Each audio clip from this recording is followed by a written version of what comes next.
Muito bem, meus caros, podemos iniciar então? Já temos aqui diversas pessoas ingressando no YouTube, já ansiosas aí pelo nosso início, tá? Então, gostaria de dar oficialmente então as boas-vindas a todos, né? Professores Pedro Menezes, né? Cláudio Costa, André Serrano, do grupo Projecton de pesquisas da UNB. É uma grande satisfação tê-los aqui conosco, né? Já agradecendo também a gentileza, a disponibilidade de tempo de todos vocês, né? Para essa visita técnica online promovida pela BRHDF sobre o tema dimensionamento da força de trabalho, né, que foi um tema pelo qual o grupo Projectum da UNB foi vencedor, né, com seu case no Prêmio Ser Humano, né, no último Prêmio Ser Humano que tivemos, né, em 2020, com seu sistema informatizado também já muito bem desenvolvido, com a aplicação já bastante reconhecida no setor público, né? Apesar de que esse é um tema que interessa não somente a servidores públicos, mas também a iniciativa privada. Dimensionamento é um tema bastante difuso ainda, né? E é um tema que necessita de melhores práticas. Então, os objetivos das visitas técnicas promovidas pela BRHDF são exatamente esses, né? De compartilhar conhecimentos, desafios, né? Muitas vezes ainda temos desafios, obstáculos a transpor, né? E avançarmos em debates de gestão de pessoas. Então, muitíssimo obrigado pela presença de vocês, né? Pela disponibilidade, tá? Temos aqui também presente o nosso presidente Marcelo Almeida, que também fará aí algumas palavras iniciais, mas antes disso, Marcelo, gostaria de apenas agradecer, né, os nossos patrocinadores, o Grupo Elo Saúde, sempre conosco, né, sempre nos apoiando em todos os eventos da BRH, já de muito tempo, né, assim como a Fundação Getúlio Vargas, também como nossa patrocinadora. Então, são duas instituições muito renomadas, né, nas suas áreas de atuação e que são também comprometidas, né, com esses debates e avanços, né, da área de gestão de pessoas, né, que é o nosso propósito aqui nessas visitas técnicas. Já alerto a todos os participantes, né, aproveitando para cumprimentá-los também, todos que nos ouvem e nos veem pelo YouTube, que teremos outras visitas técnicas ao longo de 2021 e outros eventos também, sobre os quais o Marcelo poderá falar um pouco também, né, que são de total interesse de toda a nossa comunidade aí de gestão de pessoas em Brasília e muitos até de fora que também nos ouvem, né? Marcelo, por gentileza. O seu microfone ainda não mudo, Marcelo. Ok, gente, bom dia a todos. Inicialmente, queria agradecer aqui a participação da equipe da UNB, professor Pedro, professor Cláudio, professor André, por estarem compartilhando conosco esse desafio e também agradecer ao Mário por estar à frente dessa iniciativa que muito nos orgulha. É uma oportunidade que a gente tem de cumprir um dos nossos desafios da BRH, que é disseminar boas práticas de gestão de pessoas e o que está acontecendo na comunidade aqui em Brasília. Além desse desafio, a BRH-DF tem por missão o compartilhamento de conhecimento de gestão de pessoas aqui em Brasília e em torno. Então, a gente tem algumas atividades que a gente vem desenvolvendo, a principal delas talvez seja o nosso congresso, que no ano passado, por conta da pandemia, a gente acabou fazendo digital. A gente vem conversando bastante sobre a perspectiva de fazer uma iniciativa como essa presencial, provavelmente com data para outubro, mas de um jeito ou de outro a gente já tem alguns eventos marcados para esse ano. Nós temos algumas pesquisas rápidas sendo realizadas agora em curso. A gente deve estar soltando hoje uma pesquisa sobre o comportamento das organizações considerando o lockdown aqui em Brasília, uma consulta rápida, só para a gente ter um termômetro de como é que as empresas estão se comportando em relação a isso. Nós fizemos no mês passado qual era o comportamento das empresas em relação ao carnaval, para saber o que elas estavam se comportando. Eu peço que todos vocês participem, quem não tiver aí a adesão, que mande para a gente o contato, o e-mail, para poder contribuir com isso, porque quanto mais participação nós tivermos, mais rico fica a nossa resposta, nosso material, para poder compartilhar com vocês, claro, preservando aqui o nome e as respostas à empresa participante e os dados dos respondentes. Então, nós temos os grupos de estudo, nós temos visitas técnicas, nós temos essas pesquisas, nós temos os nossos eventos, entre outras atividades, exatamente para disseminação do conhecimento de gestão de pessoas na nossa região. Eu peço que vocês conheçam melhor a gente, que participem dessas iniciativas e que aproveitem isso, porque a partir dessa disseminação desse conhecimento, a gente acha que a gente está melhorando o resultado do profissional de gestão de pessoas, de recursos humanos aqui em Brasília e também, consequentemente, melhorando a qualidade das entregas dessas equipes de gestão de pessoas no DF, melhorando as empresas, melhorando a nossa sociedade também. Então, era isso. Mais uma vez, agradecer a todos e aos nossos patrocinadores também, que o Mário já citou. Vamos em frente, que acho que agora o que a gente quer ouvir são os nossos palestrantes do dia. Obrigado, Pedro, professor Cláudio. Obrigado, professor André. Um prazer estar aqui com vocês. Bem, Marcelo, muito obrigado. E aproveito, então, para já passar a palavra ao professor Pedro Menezes, André Serrano e Cláudio Costa. Por gentileza, fiquem à vontade para compartilhar a sua tela sobre o case vencedor do Prêmio Ser Humano no ano passado, Dimensionamento da Força de Trabalho, apoiado pelo Sistema Informatizado desenvolvido pelo Grupo Projecton da UNB.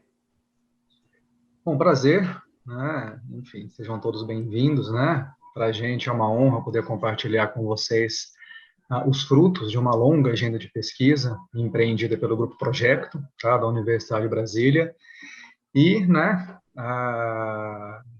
falar um pouco, né, dos trabalhos que nós temos feito e das parcerias, né, que nós temos buscado a fim de que essas pesquisas continuem, né?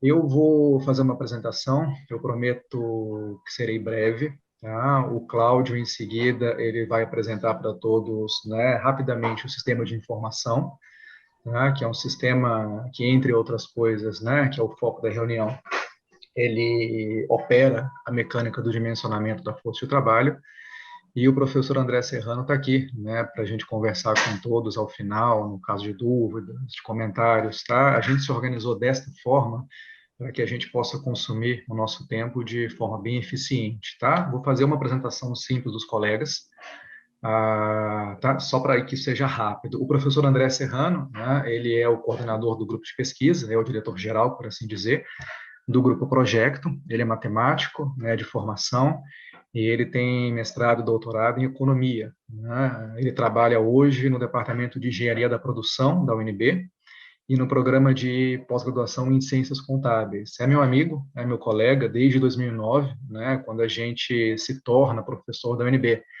Estudamos na UNB, né, começamos a nossa trajetória em 93, 94, né, estamos lá até hoje.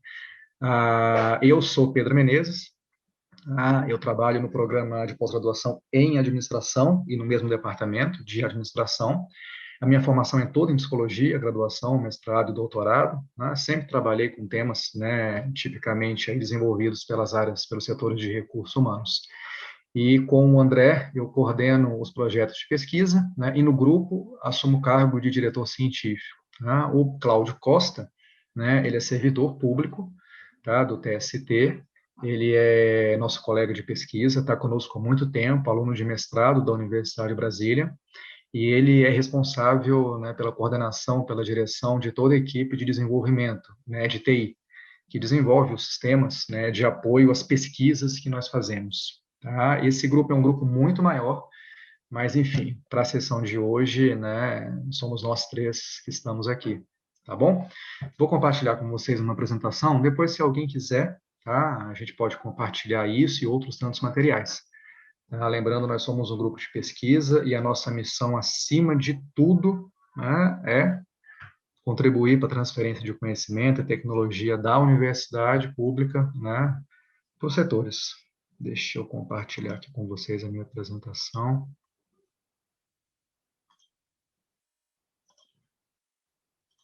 Bom, vocês devem estar vendo, né? Bom, a gente fez questão, então, de trazer para vocês um pouco mais, tá?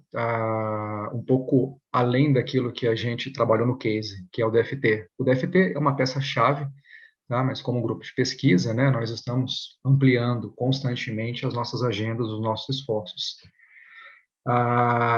É bom ressaltar antes, tá? Para não gerar confusão, isso na UNB é um pouco sério, né? Nós somos um grupo de pesquisa, tá? É um grupo registrado no CNPq, é um grupo pertencente à Universidade de Brasília, tá? Coordenado pelo professor André, por mim, e um grupo que conta com uma participação assim de uma equipe interdisciplinar grande. Acho que nós somos o primeiro, né, ou o segundo maior grupo da área de gestão aplicada, né, ciências sociais aplicadas da UNB, tá? Em termos de projetos, em termos de recursos financeiros, em termos de alunos envolvidos, de professores, nós já chegamos a ter 130, 140 pessoas, né, assim, ao mesmo tempo trabalhando conosco em diversos projetos. É um grupo de pesquisa, mas que se estrutura como uma empresa, por assim dizer. Tá? Nós temos muitos projetos de pesquisa em curso, né, e outras tantas atividades acadêmicas. Portanto, a gente teve que, né, se organizar para dar conta de todas essas tarefas, tá? Docência, pesquisa, extensão. Então, o nosso grupo, né, ele é coordenado por mim e o professor André Serrano. Tá? Nós temos duas gerências, uma gerência de TI, que é liderada pelo Cláudio Costa, tá? Da qual fazem parte uma série de pesquisadores, né, especializados em computação, em software, engenharia, desenvolvimento, programação. E nós temos, subordinada também a essa coordenação, uma gerência de pesquisa. É um escritório, né, central de pesquisa que trabalha coordenando executivamente os vários projetos que nós abrimos. Tá? E essa gerência de pesquisa que coordena o trabalho de várias equipes de campo, né, que geralmente são formadas por alunos de graduação, mestrado e doutorado da UNB e de outras universidades públicas federais. Tá? Então, assim, é um grupo muito grande, tá? É um grupo aplicado. O professor André Serrano tem um outro grupo que se dedica à gestão pública, à dívida pública. Eu tenho um outro grupo que se dedica à gestão de pessoas no setor público, mas esses dois grupos são grupos, entre aspas, teóricos, né? São grupos estritamente acadêmicos, tá? Que visam, sobretudo, a formação de alunos, PIBIC, Programa de Iniciação Científica, Graduação, Mestrado, Doutorado. E o Grupo Projeto é um grupo aplicado. É um grupo que transfere essas, né, metodologias e tecnologias que a gente desenvolve academicamente, né, para as organizações, geralmente pública, pela questão do cenário de Brasília. Tá? É um grupo interdisciplinar, então nós temos, né, diversos profissionais trabalhando juntos os projetos, né, o professor André é matemático, economista, eu psicólogo, temos administradores, né, temos pessoal da ciência contábil, da engenharia de produção, ciência da computação, né, e outros tantos cursos, tá? É um grupo coordenado por mim, pelo André, e por outros professores também, tá? Mas em um nível um pouco menor, tá? E que conta aí, né, com participação de diversos alunos.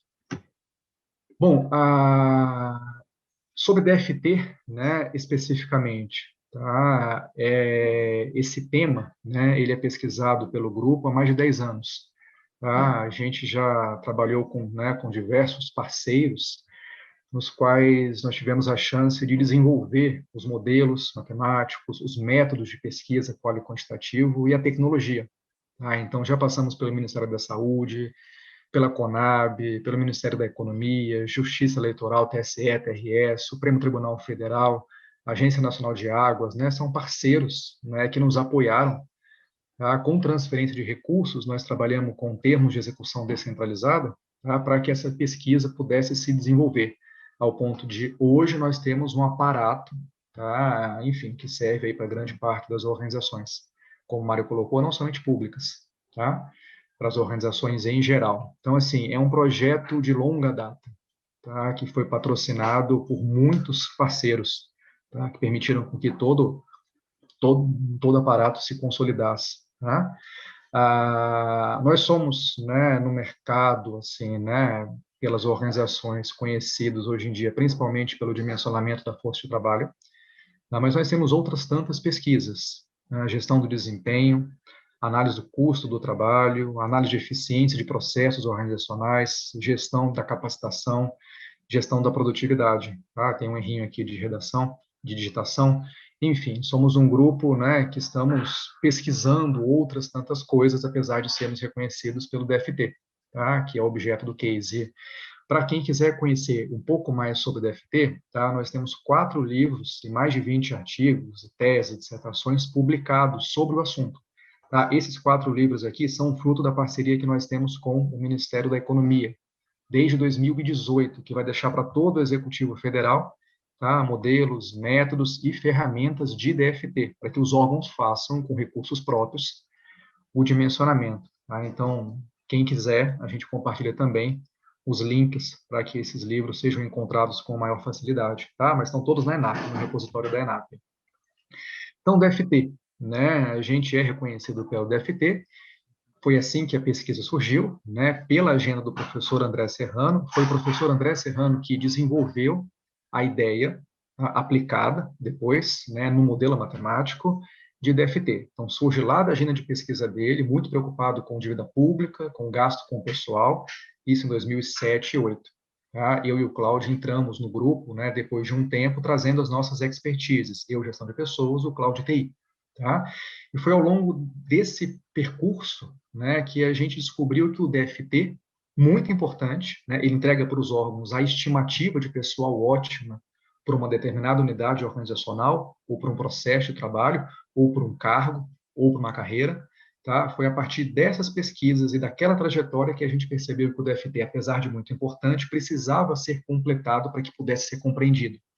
E a gente percebeu isso, né, devolvendo resultados de pesquisa para os órgãos parceiros, que nos questionavam: peraí, mas você está dizendo que eu tenho 10 e eu preciso de 6 pessoas, mas eu esperava que você me dissesse que eu precisaria de 15, de mais, e não de menos.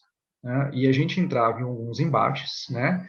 E aí, para que as pessoas pudessem entender a estimativa matemática que a gente gerava, né, nós começamos a desenvolver, né, outras pesquisas, né, com vistas a explicar o DFT. Tá? Então, por que dessa estimativa? Por que mais, por que não menos? Por que menos e não mais? Bom, por conta de outras tantas questões, né, que afetam a produtividade da equipe de trabalho, tá? Como comportamento, desempenho e perfil dos servidores, tá? Como o perfil das tarefas e atividades executadas, como as condições de trabalho, tá? Como custo, como movimentação de pessoal no setor público, isso é bem, né, assim, regulado, por assim dizer, tá? E por questões de capacitação. Então, a gente começou a perceber ao longo do tempo que o DFT, tá, a peça objetiva, que nos diz algo sobre a produtividade das equipes, deveria ser completada, né, com outras sistemáticas, né, com outras facetas da gestão de pessoas, para que a estimativa pudesse ser melhor interpretada pelos decisores. E hoje, o que nós temos não é mais somente um sistema de DFT, tá? Nós temos um sistema de gestão da força de trabalho em plena construção, alguns módulos de pesquisa e tecnologia mais avançados, outros em construção ainda. Tá? Bom, mais falando sobre DFT, tá? Ele, na perspectiva das organizações que buscam as nossas pesquisas, tá?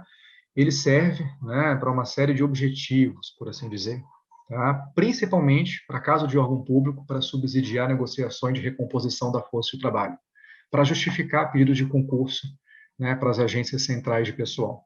Tá? Mas ele serve para outras tantas coisas também. Por exemplo, muitos órgãos no passado nos procuraram para que pudessem atender, a partir das nossas pesquisas, recomendações de órgãos de controle como o do TCU. Tá, que deixam claro nas suas auditorias, né, nos seus índices de governança, né, que os órgãos ainda pecam, tá, por não terem ferramentas sistêmicas e sistematizadas de dimensionamento da força de trabalho. Tá? Tem outras justificativas, mas acho que as mais básicas são essas, ok? Bom, então, assim, um grupo de pesquisa, tá? É um grupo de pesquisa que sempre que estabelece um acordo de cooperação, busca, né, não somente consolidar aquela produção toda, tá? Mas avançar na produção. Tá? Então, nós temos, sim, hoje um modelo, um método e um sistema de DFT, tá? Ajustado, né, para várias organizações. Tá? E com possibilidade de ser ajustado para outros tantos tipos de organizações que não pesquisamos ainda. Nós trabalhamos principalmente no setor público. Tá? Então, o objetivo primário é customizar o modelo, que é matemático, o método, que é qual e quantitativo, e o sistema, tá? A realidade das organizações que nos procuram. Tá? Então, assim, está tudo pronto. Mas é óbvio, para que o sistema rode, é preciso que ele seja carregado com a realidade daquela organização. Tá? Toda a estimativa de pessoal é feita em razão da produtividade dos trabalhadores, agregados nas suas unidades, nas suas coordenações, nas suas gerências, diretorias, equipes, grupos. Tá? Nós precisamos, então, levantar tudo aquilo que essas equipes, que esses grupos fazem. Às vezes, as atividades, né, elas não são atuais, elas não estão descritas, tá? Não foram mapeadas ainda, né? Elas têm um caráter muito legalista, elas aparecem somente no regimento interno, tá? Mas não refletem a atividade do dia a dia, tá? São tarefas prescritas há muito tempo. Então, a gente, em grande parte dos casos, tem que entrar na organização, fazer um grande ciclo de pesquisa qualitativa para identificar as entregas, que é o resultado objetivo, né, passível de mensuração daquilo que as pessoas fazem, que as áreas fazem, as atividades para que essas entregas sejam geradas, ordenadas num fluxo, tá? E as fontes, né? Onde é que essas atividades, que essas entregas vão ser recuperadas para fins de quantificação. Então, geralmente, as casas não têm isso preparado, ou quando tem, né, são peças que não nos atendem justamente porque não são passíveis de quantificação, objetivamente dizendo. Então, a gente entra na casa, faz toda uma customização, tá, do modelo, por assim dizer, do método e do sistema, para que a leitura da realidade em curso da organização, né, seja feita no sistema, no ato da quantificação. Tá? E tem outras adaptações que nós temos que fazer também de método de pesquisa. Às vezes faz uma entrevista coletiva, às vezes um grupo de foco, às vezes um questionário, às vezes uma pesquisa documental. Vai depender muito de cada casa. Tá? E sistema também, né? Tem todo um conjunto aí de integrações do sistema com bases corporativas de dados que tem que ser feito para que ele faça a leitura, por exemplo, de dados de pessoal. Férias, afastamento, licenças, enfim, e outros tantos dados que costumam ser registrados. Tá? Então, isso é o mínimo que a gente faz nas pesquisas, quando a gente trata de DFT. Mas a gente busca parceiros, né, para que, a partir do DFT, nós desenvolvamos interfaces teóricas, metodológicas e tecnológicas do sistema DFT com outras políticas de RH. Tá? Então, nós estamos construindo as interfaces do DFT com desempenho, com custo, com capacitação, com eficiência de processo. Como eu coloquei, alguns avanços, né, já estão bem adiantados, outros a gente está ainda, né, idealizando. Tá? Bom, para os nossos parceiros, tá? E eu gosto de reforçar, nós entregamos todo o conhecimento, toda a tecnologia produzida com eles. Nós não somos uma empresa de consultoria. Tá? Nós não temos produtos de prateleira, tá? Que são vendidos a um preço tal, tá? Geralmente 3, 4, 5 vezes maior do que o serviço de pesquisa da UNB. Tá? E aí, depois disso, nós saímos, né? E o órgão, a organização que se vire com isso tudo, não. Nós somos o grupo de pesquisa, então é nossa função trabalhar com extensão, trabalhar com a transferência, né, de conhecimentos e tecnologias produzidos em conjunto por nós com os nossos parceiros. Todo mundo participa da pesquisa, como se fosse pesquisador. Tá? Isso é feito, né, de modo colaborativo e tudo é entregue para a organização, né, para que ela se sinta preparada, né, confiante, motivada, segura de fazer uso produtivo daquela pesquisa. Tá? Tal como um projeto, como um programa, como uma política de recursos humanos. Então, a gente, né, desenvolve em conjunto e entrega as metodologias que nós desenvolvemos, tá? Os bancos, falando de DFT, né, com todas as entregas, entrega, atividade, fluxo, fonte, tá? Os códigos-fonte dos sistemas que a gente tem e desenvolve, as ferramentas tecnológicas, tá? Que contém dashboards, painéis, tá? Para subsídio de decisões corporativas, estratégicas, táticas, operacionais, tá? E a transferência de conhecimento. Tá? Como coloquei, as pessoas participam conosco da pesquisa. Tá? Elas não ficam assistindo de longe, né, a um produto, né, sendo incorporado numa realidade. Elas estão conosco nos projetos de pesquisa. Esse é o modelo, por assim dizer, né, teórico, né, que nos orienta em campo. Tá? É isso aqui que reflete, né, todas as pesquisas que nós fazemos. Tá? Então, para quem trabalha com RH, essa é uma nota teórica muito, muito antiga, por assim dizer. Né? Eu acho que todo mundo conhece. Tá? Então, nós temos aqui, né, os resultados, que são as entregas, por assim dizer, individuais, né, aquilo que os indivíduos produzem para suas organizações, para suas equipes, para os seus clientes. Então, quando a gente trabalha com DFT, né, nós entramos em campo para mapear esses resultados, essas entregas. Tá? O que materializa o seu trabalho, tá? Seja parcialmente ou finalmente. Então, quando a gente trabalha com DFT, né, essa é a peça-chave para a gente. Tá? E a partir dessa peça, nós conseguimos, né, trabalhar com a gestão da produtividade, tá? Meta, demanda reprimida, né? Acompanhamento daquilo que as pessoas fazem dia a dia, mês a mês, e nós conseguimos, com esta pecinha e outras informações, analisar quanto custa o trabalho de uma pessoa e de uma equipe, tá? Cruzando esses resultados, né, com outras tantas informações que nós capturamos, tá? Então, essa é a peça-chave, tá? Objetiva, que nos permite trabalhar com o DFT, tá? Esses indicadores, né, essas evidências de resultado, elas geralmente, no DFT, tá? Elas são reunidas no nível do indivíduo ou da equipe, tá? Mas para fins de DFT, elas retornam resultados para os setores, para os departamentos.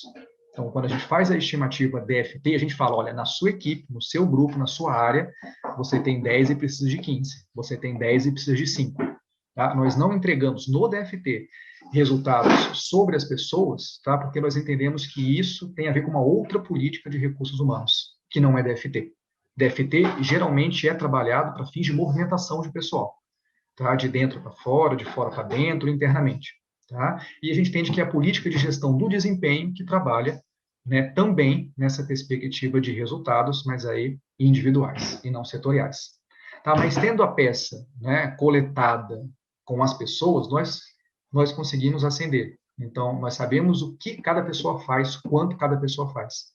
Daqui nós podemos, né, chegar no nível do setor, da equipe do grupo e da organização, tá? Por processos de agregação, de combinação, de adição.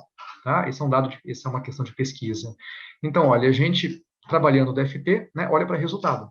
Mas, aquilo que a gente estava colocando, né, olha, esse resultado, ele tende a ser questionado quando ele não atende a expectativa do gestor da área ou do próprio servidor, que recebe o resultado. Ah, mas eu queria 15 pessoas, eu vou estar dizendo que eu tenho que ter menos 5 do que eu tenho, que já é pouco. Né? E aí a gente olha para outras variáveis, para outras faces, né, da gestão de pessoas ou do contexto que nos permitem entender melhor o porquê desse resultado. Então, a gente trabalha com análise de eficiência de processos. Né? A gente trabalha com CARPs, né, ou gráficos de controle, né, que são, enfim, cálculos estatísticos que são feitos para a gente poder avaliar se um processo está seguindo conforme um padrão. E se ele se desvia desse padrão, a gente tem um alerta de que pode ser, né, que algo tenha que ser feito naquele processo de trabalho. Né? E aí, a intervenção no processo de trabalho, né, quando essa carta de controle nos alerta, né, ela vai focalizar o quê? O processo em si, com certeza, tá? Tem processos mais bem organizados, automatizados, enfim.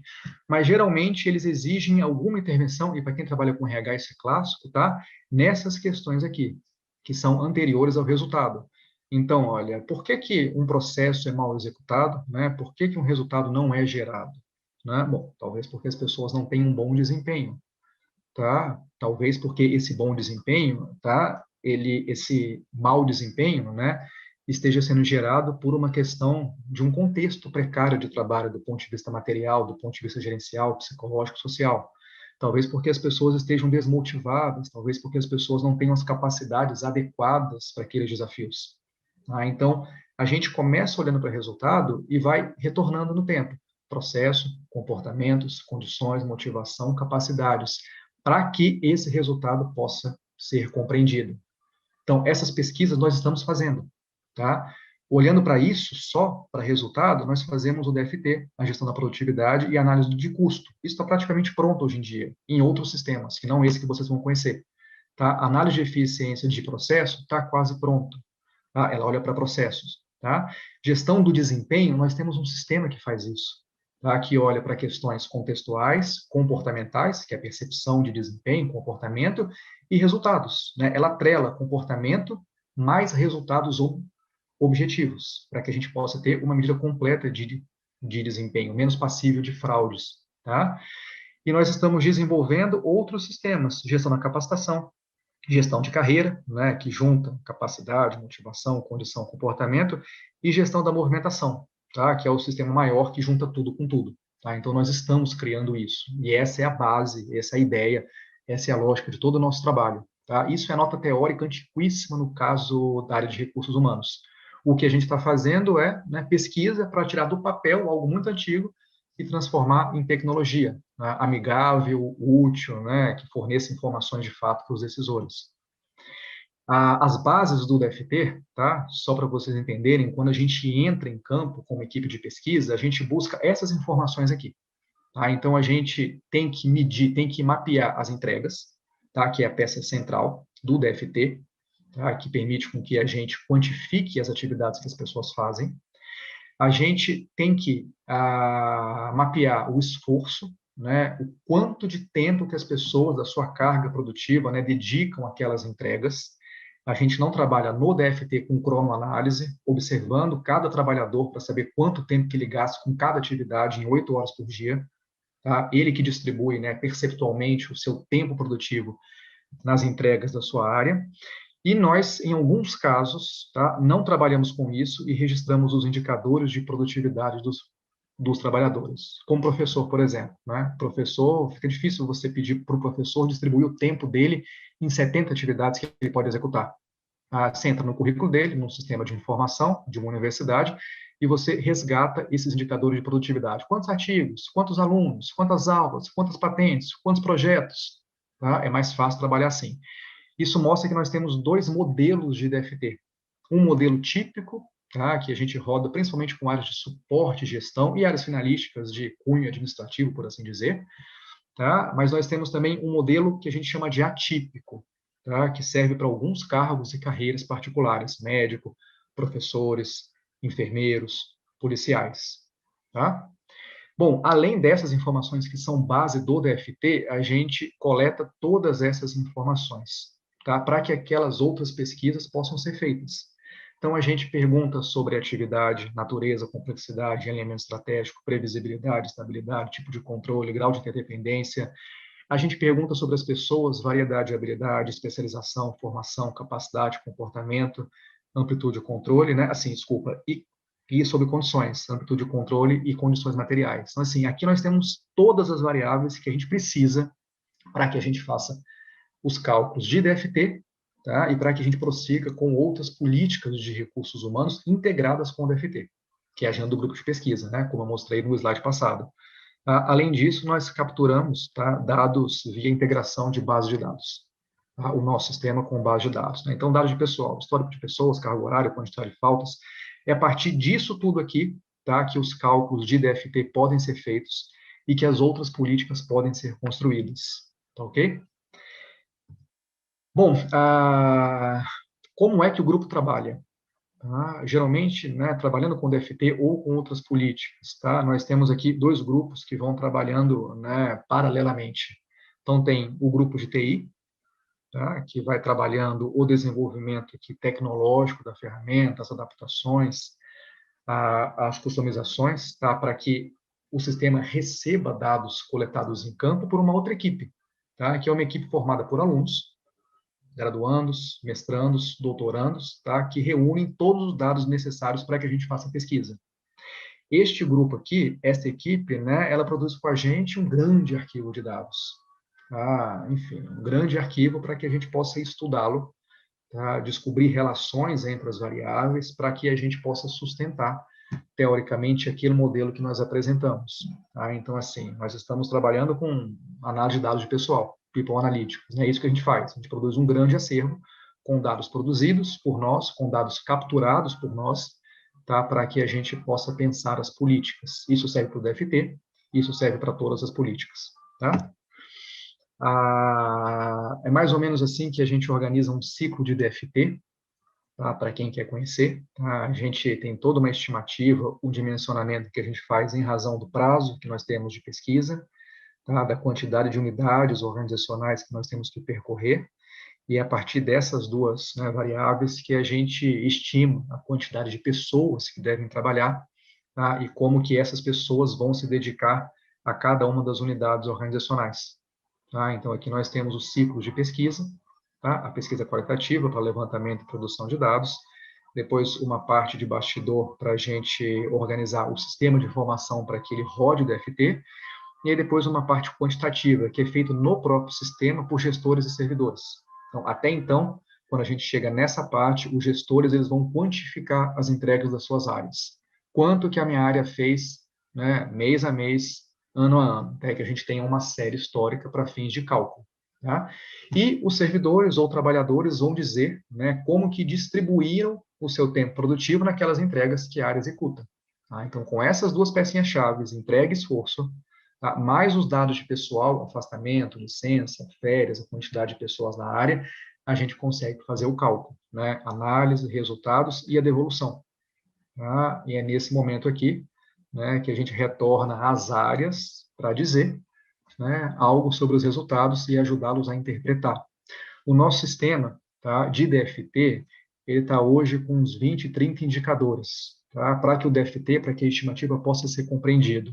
A gente tem a previsão de até o final do ano que vem chegarmos a 70, 80 indicadores, tá, relacionados ao dimensionamento da força de trabalho, produzidos a partir de todas aquelas variáveis que a gente coleta, tá, para que a estimativa possa ser compreendida. Tá? O nosso sistema de informação hoje ele deve estar na 50ª versão. Tá? Começou lá na Conab, a nossa primeira experiência, saímos de lá com uma versão, tá? E com o sistema de gestão do desempenho também. E aí, de lá para cá, atualizamos já 50 vezes o sistema de DFT. Tá? O Cláudio ele vai fazer para vocês uma apresentação breve, tá? Só para vocês terem um panorama da ferramenta, para vocês conhecerem. Tá? E aí, se vocês quiserem, tá? A gente pode, né, particularmente, apresentar com um pouco mais de profundidade a pesquisa para vocês. Tá? Eu vou parar por aqui. A minha fala tem só mais um slide, mas eu queria colocar para vocês a Universidade de Brasília, né, as suas unidades acadêmicas, o grupo de pesquisa à disposição. Tá? Eu acho que o pessoal da BRH tem o nosso contato. Então, quem quiser conversar conosco em particular, conhecer a nossa agenda de pesquisa, né, as nossas pesquisas sobre o DFT, a gente vai ter o maior prazer em fazer isso. Tá? A gente busca parceiros de pesquisa. Né? A gente não consegue patrocínio financeiro dentro da própria universidade, né, com os editais particulares de pesquisa e coletivos para que a gente, né, siga avançando. Então, parcerias para a gente, né, são muito importantes, tá? Mas parcerias institucionais. Tá? Lembrando, eu não sou consultor, eu não posso vender nada, tá? Isso é propriedade intelectual da Universidade de Brasília. O que nós podemos fazer são acordos, né, de pesquisa, né, para que essas pesquisas possam ser feitas e avançadas com os colegas. Tá? Acho que não precisa passar. Aqui tem um pouco da tela, tá, do sistema, mas enfim, é uma tela bem antiga, o Cláudio vai apresentar para vocês, e aqui só algumas perguntas, tá, que a gente consegue responder olhando para o painel nosso, né, para o dashboard, tá, vocês vão conhecer isso já já. Bom, e aí só para deixar claro, então, quem quiser conversar conosco, tá, nós, assim, infelizmente, nós ficamos dentro, né, nós ficamos presos às possibilidades que a universidade nos apresenta. Tá? Então, geralmente, nós trabalhamos com acordos de cooperação, com convênios, tá? Talvez com contratos feitos por sempre por fundação de apoio, credenciadas pela Universidade de Brasília, para que a gestão desses projetos possam ser feitas. Tá? Então, geralmente, a gente trabalha assim, tá? Usando o apoio da Fundação UNB e apoio das fundações de apoio, né, de suporte, credenciadas pela UNB, como o CDT, Finatec, que eu acho que as pessoas conhecem de nome, né, por conta de alguns programas anteriores, e o FUNAP. Tá? Então, são projetos tutelados pela Universidade de Brasília, tá? Gerenciados administrativo, financeiramente, pela Universidade de Brasília. Todo mundo que trabalha é remunerado com bolsa de pesquisa. A universidade não visa lucro. Tá? Os nossos projetos de pesquisa e desenvolvimento, eles geralmente são muito mais baratos do que projetos de consultoria, justamente porque são trabalhados por uma universidade pública, tá? Cuja missão cujo tripé é trabalhar com missão, né, docência e pesquisa. Tá? Desculpa, docência, pesquisa e extensão. Tá? Para quem quiser conhecer, esse é um pouco do trâmite aí para a gente firmar parcerias de pesquisa. Tá? Tem outras possibilidades, mas essa é a mais comum. São acordos de cooperação. Eu vou pedir para o Cláudio, se vocês me permitem, fazer uma apresentação breve do sistema, tá? Algo em torno de 15 minutos, né? Só para vocês terem uma noção de como que na prática toda essa pesquisa, né, se aplica. E aí depois, eu acho que pela proposta do Mário, né, é a gente poder ouvi-los, né, respondê-los, né, enfim, atendê-los de alguma Pedro. forma. Obrigado, Exatamente. viu, Mário? Muito obrigado pela sua apresentação, professor Pedro. Muito elucidativo. já passando também a palavra ao Cláudio, né, e os demais colegas também, o professor André Serrano, né, queiram apresentar e comentar, e só reforçando aos participantes, né, que nos ouvem pelo YouTube, que o chat está disponível, muitos já estão se manifestando aqui pelo chat, né, para fazerem perguntas. Nós vamos coletando aqui, tá, para podermos trazer ao final, já condensando, né, e eliminando repetições, etc., para termos aí as perguntas principais atendidas, tá? Cláudio, fica disponível então, fica à vontade, tá? Basta clicar aí no share screen, pronto. Já podemos seguir para o sistema. Okay. Obrigado, Cláudio.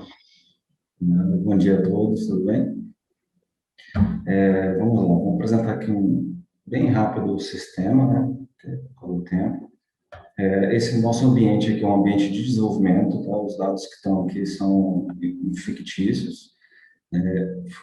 Pegando o gancho do que o professor Pedro falou, né, sobre a tecnologia, nós transferimos toda a tecnologia para o órgão, para o parceiro que a gente está fazendo a parceria, né?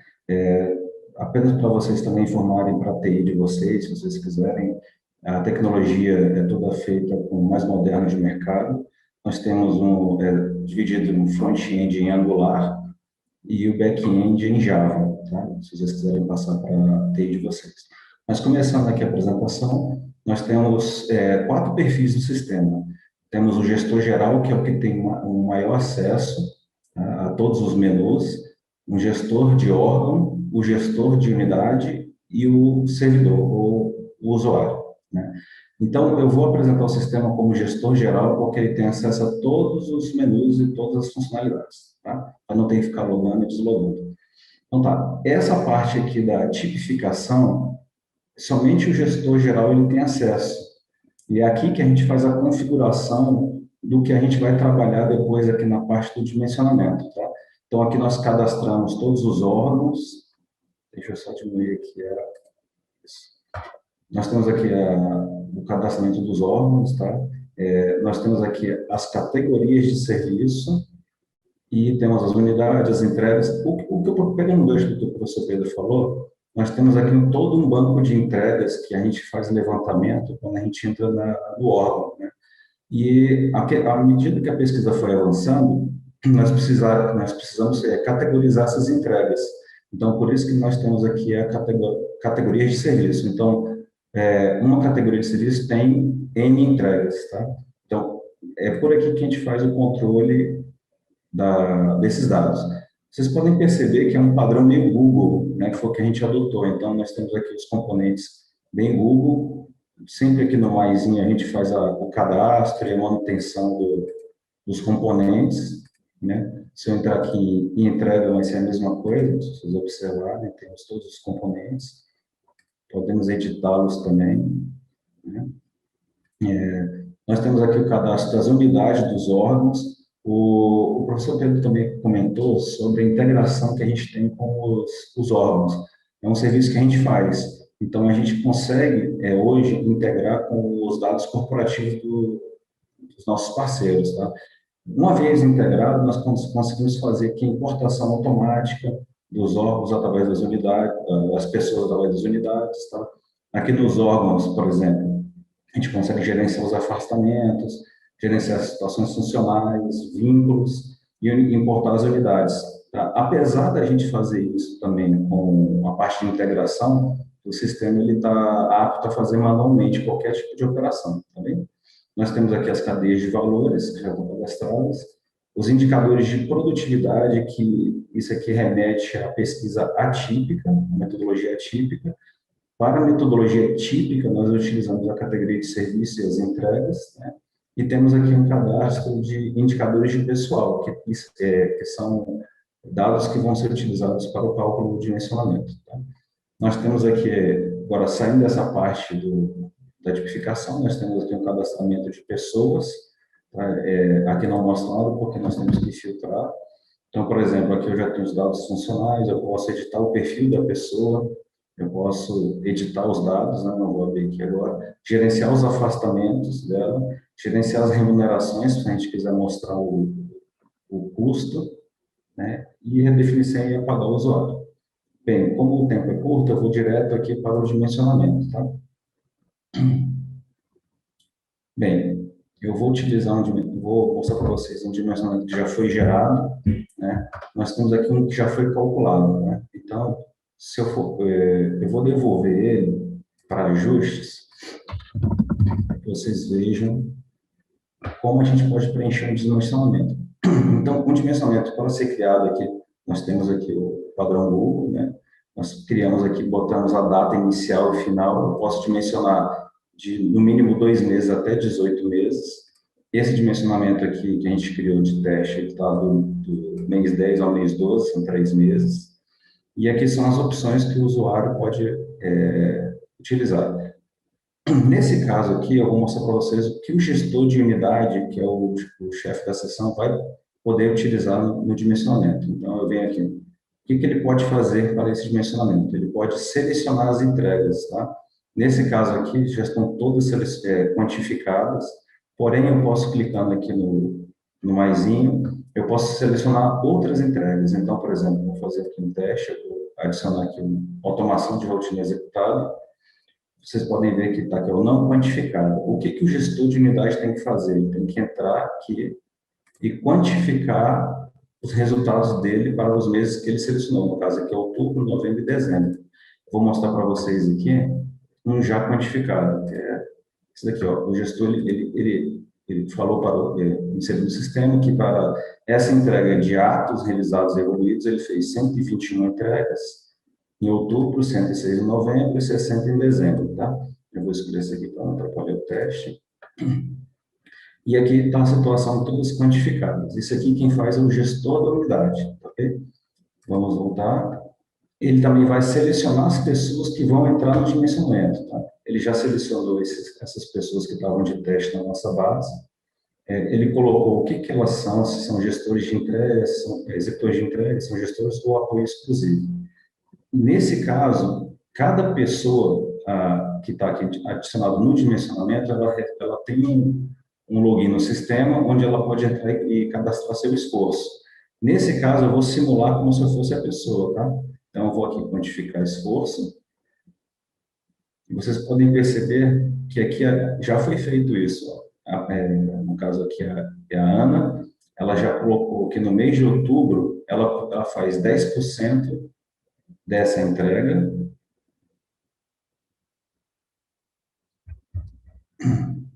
No caso, só foi isso mesmo. Em novembro, ela executa 10%, aí ela vem e executa 50% dessa entrega aqui.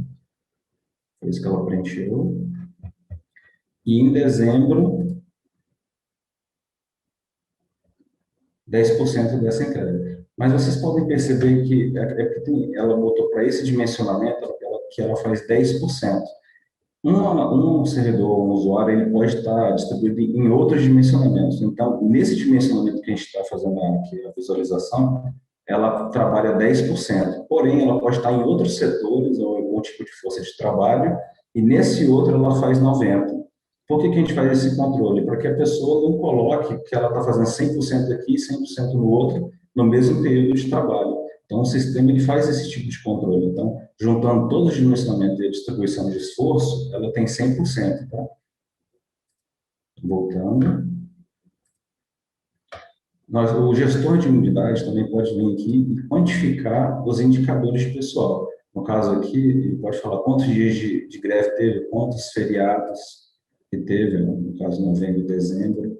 Ele pode preencher a quantidade de horas adicionais de trabalho, horas de capacitação, todos esses dados vão influenciar no cálculo de dimensionamento. Tá? Nós temos aqui a opção de importar quantificadores, no caso, se o banco do RH de vocês tiver essas informações, nós podemos fazer a integração, e aí, clicando aqui, ele já faz o preenchimento automático dessas informações. Tá? Nós temos um relatório, que eu vou mostrar mais à frente. No caso, se o gestor de unidade perceber que seus servidores não estão preenchendo, ele pode clicar aqui e enviar um e-mail de cobrança, né? Nesse caso, como eu fiz a devolução para o gestor de unidade corrigir, e aqui eu vejo os motivos, e o mais legal aqui é esse verificador de regras. Nós fizemos aqui um esquema parecido com o da Receita Federal, onde a gente faz a validação do mínimo necessário para que o dimensionamento rode, tá? No caso aqui foram atendidas todas elas, né? Só lembrando que se vocês quiserem uma apresentação mais detalhada, vocês procuram a gente que a gente faz um passo a passo, mostrando os vários cenários, tá? Nesse caso aqui, no fluxo, eu vou enviar para validação, né? E aqui vai para um nível acima de gestor, onde ele vai baixar o relatório. E nesse relatório, o gestor acima, ele vai analisar ou fazer uma auditoria dos dados preenchidos, tá? Para aquele dimensionamento foram essas entregas preenchidas, né? Aqui os resultados, tá? Tem aqui os indicadores, aqui são as pessoas que foram colocadas no dimensionamento, e aqui a gente faz uma auditoria da porcentagem que cada um preencheu para entrega, né? Mais abaixo, no próprio relatório, nós temos aqui uma parte de ausências que impactam na produtividade, mostramos aqui as licenças que eles tiraram, né? E aqui as fases do ciclo do dimensionamento. Eu vou agora passar mais uma fase e vou fazer aqui o cálculo de dimensionamento. Eu vou calcular como 70% de tempo produtivo. Ele está gerando, só um instante, gerou. E aqui eu vou para o dashboard, que é onde a gente observa as informações finais, né? Então, aqui nós temos vários indicadores, como média de idade. Se a gente clicar aqui no grupo, nós temos aqui as pessoas que fazem parte, junto com as idades, né? Quantidade de pessoas em força-tarefa, no caso, vocês viram que aquela Ana estava em 2 dimensionamentos, então eu informo aqui quantas pessoas estão em 2 dimensionamentos, em 2 áreas ou mais áreas, a quantidade de entregas, carga horária semanal, no caso aqui deu 36,59, eu também posso explodir e ver a carga horária de cada pessoa, né? E o indicador de quantidade atual de pessoas na unidade, que foram 9, e a média de quantidade estimada, que o sistema calculou que precisa naquela unidade. No caso aqui é uma média, né? Vamos colocar aqui, nesse gráfico, eu vou tirar isso de pessoas efetivas. Então, nós temos aqui uma barrinha no mês de outubro, dizendo quantidade de pessoas atual. Esse aqui foi a gente preencheu, a gente colocou no dimensionamento que foram 9 pessoas. E o sistema, de acordo com os dados de resultado, os indicadores de pessoal, os esforços que foram preenchidos, o sistema calculou que essa área precisa de 11 pessoas em outubro, também precisa 11 em novembro e 11 em dezembro, né? Nós já fizemos diversos casos em outros órgãos onde a gente consegue observar a sazonalidade de necessidade de pessoas. Tem dimensionamentos que de janeiro a junho você precisa de uma quantidade uniforme, mas quando chega ali para agosto até dezembro, você vê que precisa de mais pessoas. Então, a gente consegue observar nesse gráfico a sazonalidade, de acordo com o que foi preenchido. Nós temos aqui um outro dashboard, dentro do dashboard, um indicador de média de esforço individual mensal, que aqui é o tempo por entrega que aquela equipe leva, né? No caso aqui não é por pessoa, tá? É o que a equipe leva para fazer o processo de nomeação, designação. A equipe leva 17 horas para fazer isso aqui. Ao passo que aqui ele leva 13 minutos para fazer uma lista de contatos. Então, nós temos, lembra que a gente tem a parte das entregas? Então aqui nós fizemos um gráfico onde mostra que as entregas que demandam mais esforços, né? E aqui a categoria de serviço. No caso, nós só tínhamos uma categoria, então é só ela que é feita. Nós temos aqui a complexidade, relação esforço e entregas, né? Então, 0 é menos complexo, 10 é mais complexo. Nós vemos aqui que em novembro é um pouco mais complexo para fazer as atividades.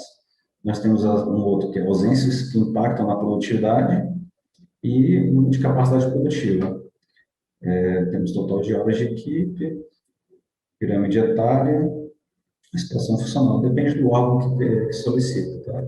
Eu vou mostrar aqui, nesse caso, tem aqui falando que precisa de pessoas, né? Vou pegar um outro exemplo aqui, né? Já copiei, deixa eu botar ele aqui.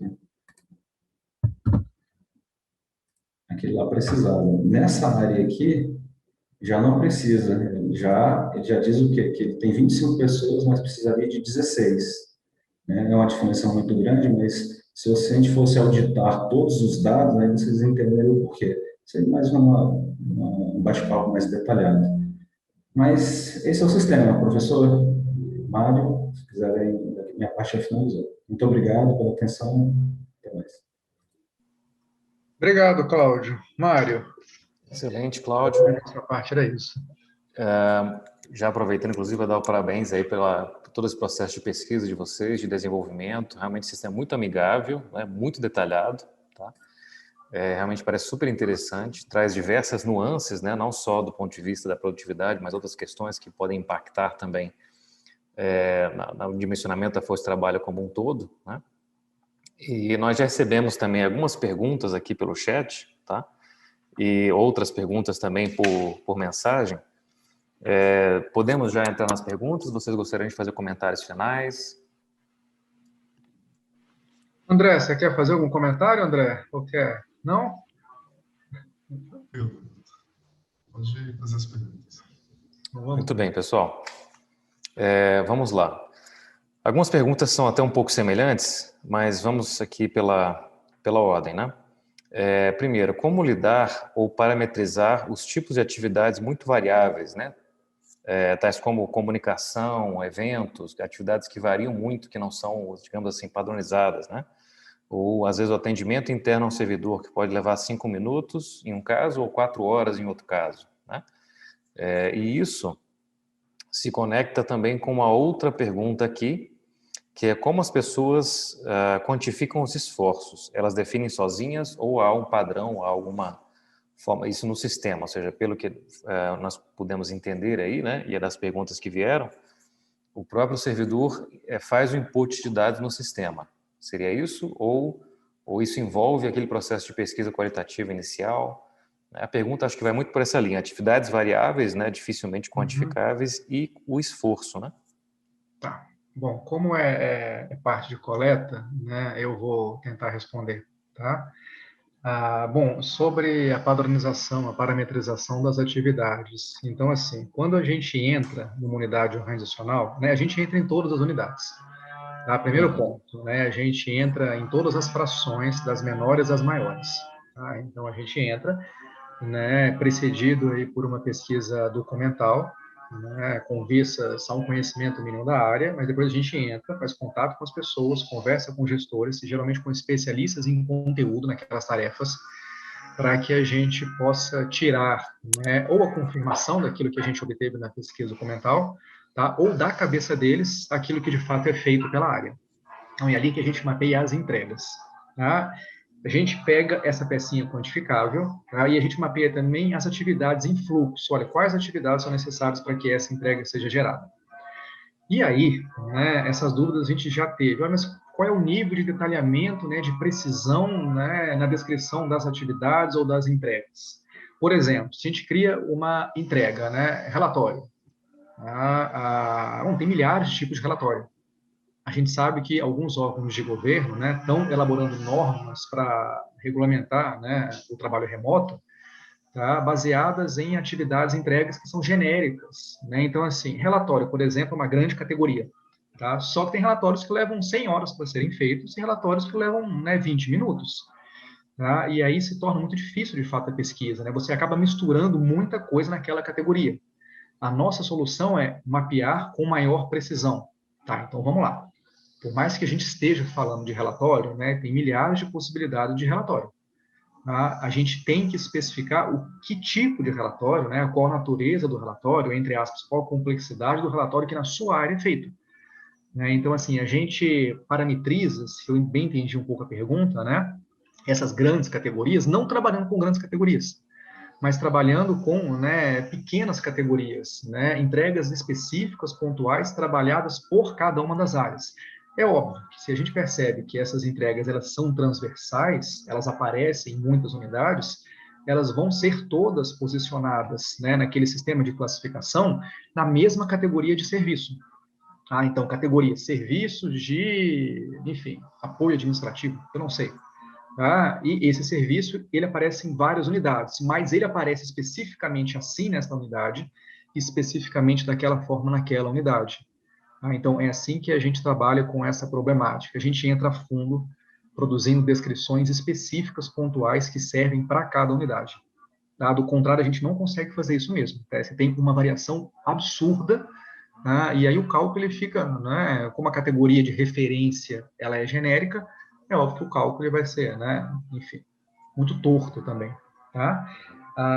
Sobre quantificação de esforço, né, como é que é feito? Então, quando a gente entra nas áreas, a gente mapeia com gestores e especialistas de conteúdo as entregas, as atividades ordenadas no fluxo e as fontes, né? É o local físico, digital, onde as informações sobre aquelas entregas vão ser recuperadas para fins de quantificação. Quando a gente chega na etapa quantitativa, ela acontece no sistema, o gestor vai lá, como o Claudio mostrou, e coloca, olha, a minha equipe, a minha área produziu tantas entregas naquele mês. 150, 200, 300, e ele sabe disso porque ele recuperou a informação na fonte. Portanto, todo o trabalho é possível de ser auditado por um, né, superior, tá? Ou pelo grupo de pesquisa, se for o caso.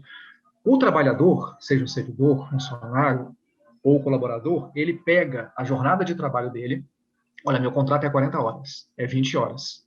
Tá? Ele pega essas horas e ele vai distribuindo nas entregas para as quais ele contribui, até que ele distribua 100% das 40 horas. Então, olha, 40 horas, eu botei 10 horas nessa entrega, né, 10 horas nessa, 8 nessa, até que o sistema, olha, você já chegou no 100%.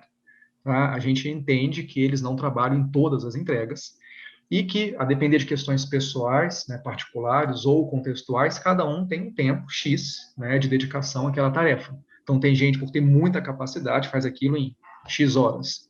Né? Tem gente, por não ter formação especializada, leva X vezes 2. Tá? Mas isso é uma declaração, de toda forma, de cada trabalhador. Ok? É assim que a gente faz a quantificação. Lembrando, minha filha chegou, o gestor, né, ele valida tudo isso. Tá? Então, assim, eu, Pedro, servidor, declaro como que eu distribuo o meu tempo produtivo nas entregas da minha área. Não em todas, mas em algumas, talvez em todas, né? Mas quem valida isso tudo é o gestor, que diz, ok, tá certinho mesmo. Entendi. Acho que eu respondi, Então, né? Não sei. não respondeu. Eu acho que tem um processo importante de input do servidor, né? A análise qualitativa prévia e a confirmação do gestor, né? O que ainda talvez fique um pouco numa certa zona cinzenta é essa variação, né, de não só produtividade entre as pessoas, o que se chama de homem médio, né, apesar de ser um termo, né, homem médio, pessoa média, né, termo clássico, né, e poder, digamos, chegar em um ponto final, variando a produtividade de alguém que faz isso em 5 minutos, quem faz em 3 horas, né, e chegar num ponto médio. Talvez pela estatística, né, isso vai se consolidando pelo tipo de atividade, né. E uma outra Certeza, pergunta. Mário. Desculpa, Sim? a gente, a princípio, a gente coleta dados das pessoas, né, mas a gente retorna resultados para as equipes, e aí aparece o homem médio, né, olha, nesta unidade, esta entrega leva tanto tempo para ser feita, tá, mas a gente está pensando, né, numa parceria que a gente tem agora, né, na possibilidade de a gente fazer o registro individual de tudo, não entrega da unidade, mas entrega de cada trabalhador, tá, mais o esforço de cada trabalhador, que é o que a gente já tem. E aí a gente vai poder, né, trabalhar com essas análises, né, para a gente ver, olha, na média as pessoas na equipe levam tanto tempo, mas existe um desvio absurdo, né, que se explica por questões contextuais, por questões da própria natureza da tarefa, do próprio trabalhador. Tá? Então a gente está pensando exatamente para dar, né, o retorno mais particularizado para os gestores, tá? Para que eles possam saber como lidar com cada um da sua equipe sem, né, ter essa figura, essa imagem do homem médio na cabeça. Mas é uma solução Perfeito. que a gente pensou para, né, jogar mais luz no caso.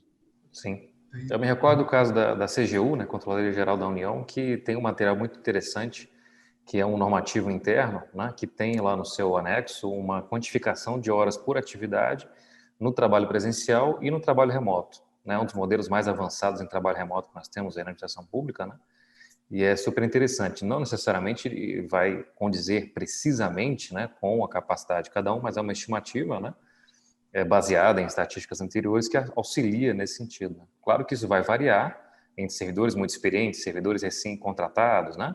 Naturalmente. Mas aí a outra pergunta só, André, eu acho que já esclareceu muito, que ficou aqui em relação ao seguinte: quando não envolve relatórios, por exemplo, não envolve, né, necessariamente um relatório ou um produto assim tão tangível, né? Por exemplo, comunicação, na área de comunicação, na área de cerimonial, na área de eventos. Um evento demora muito tempo, outro demora pouco tempo, né? a preparação para fazer o evento, na condução do evento, no encerramento do evento, cobertura, né, de mídia, por exemplo, ou atendimentos, atendimento interno, atendimento externo, né, já é uma outra questão, mas atendimento interno ao servidor, por exemplo, né, em alguns casos leva 5 minutos, outros 4 horas no mesmo assunto, né, a depender do próprio servidor, da sua interação, do seu grau de dúvidas ou, né, muitas outras questões. Então, isso apareceu também como uma pergunta, são atividades realmente muito variáveis, né?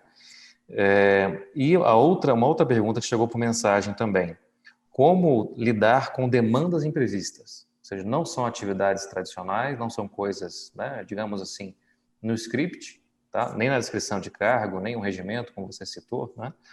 Mas aparecem, como, por exemplo, demandas inesperadas da diretoria, né? Telefonemas que tomam tempo, né? Prestação de contas que acontecem a qualquer tempo, né? Como lidar com isso? Porque queira ou não queira, nós sabemos que isso toma tempo. Nós estamos tomando tempo de vocês agora, né, inclusive, né?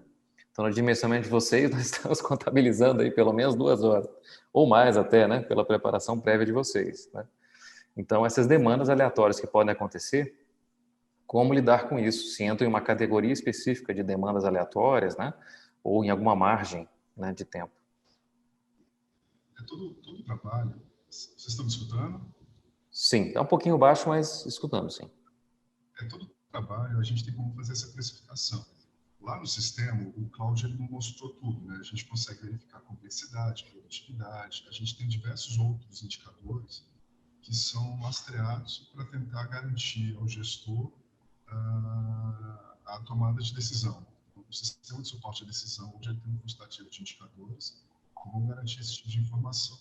O próprio sistema, ele tem como, a gente tem como mensurar essas atividades especiais. A gente sabe que ficar no telefone, às vezes em reunião, ou essas reuniões que acontecem, né, elas entram como atividade de gestão. Então, a gente colocou lá, existe uma entrada de dados para atividades de gestão para computar como o trabalho do servidor. Isso também entra como esforço, isso também é calculado.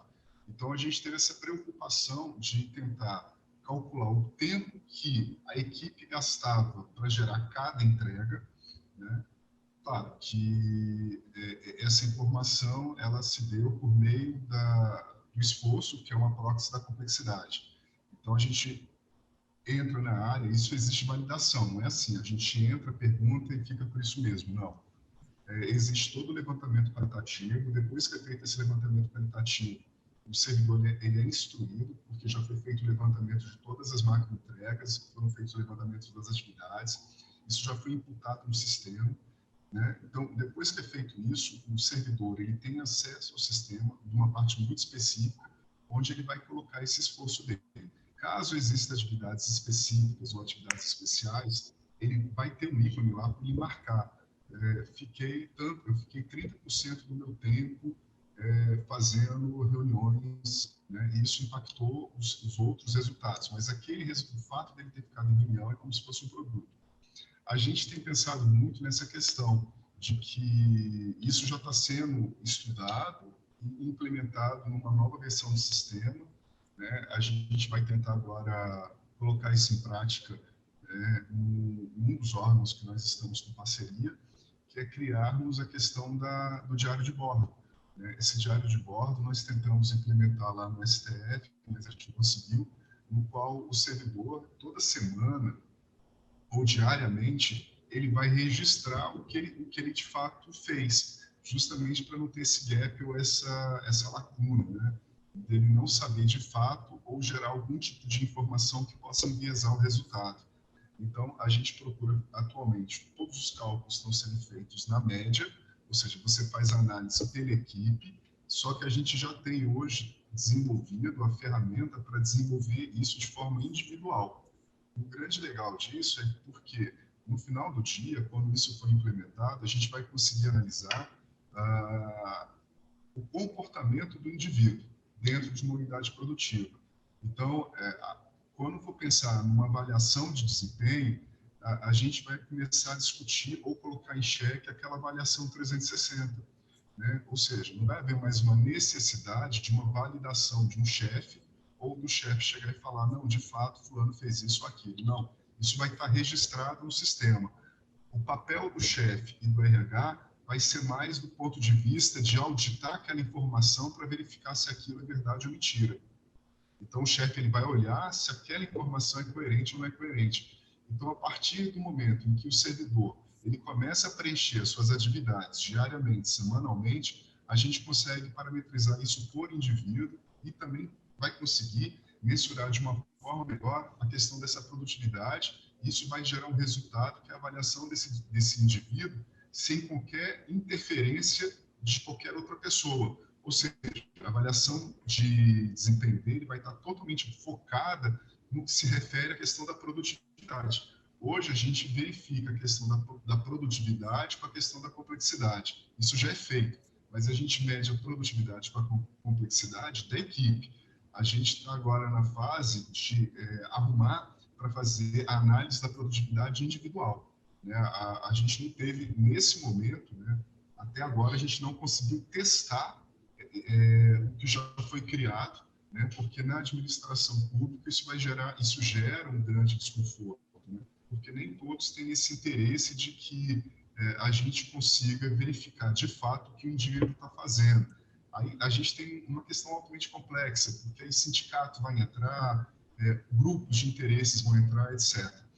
Então isso vem sendo uma preocupação, mas a gente tem conversado muito com dos órgãos que a gente tem, atualmente está com parceria, na tentativa de fazer essa simulação, até para que a gente possa repensar em alguns modelos, por exemplo, de desempenho, que não é minha área, é a área do Pedro, mas que a gente possa criar uma nova ferramenta de avaliação do desempenho no futuro, que seja totalmente balizada em cima da produtividade e da complexidade do trabalho que é executado pelo indivíduo, né? Então, a gente tem essa compreensão de que um atendimento ele pode demorar 1 hora, como ele pode demorar 5 horas. Então, isso, na hora que o indivíduo ele estiver declarando, tudo isso já é levado em consideração.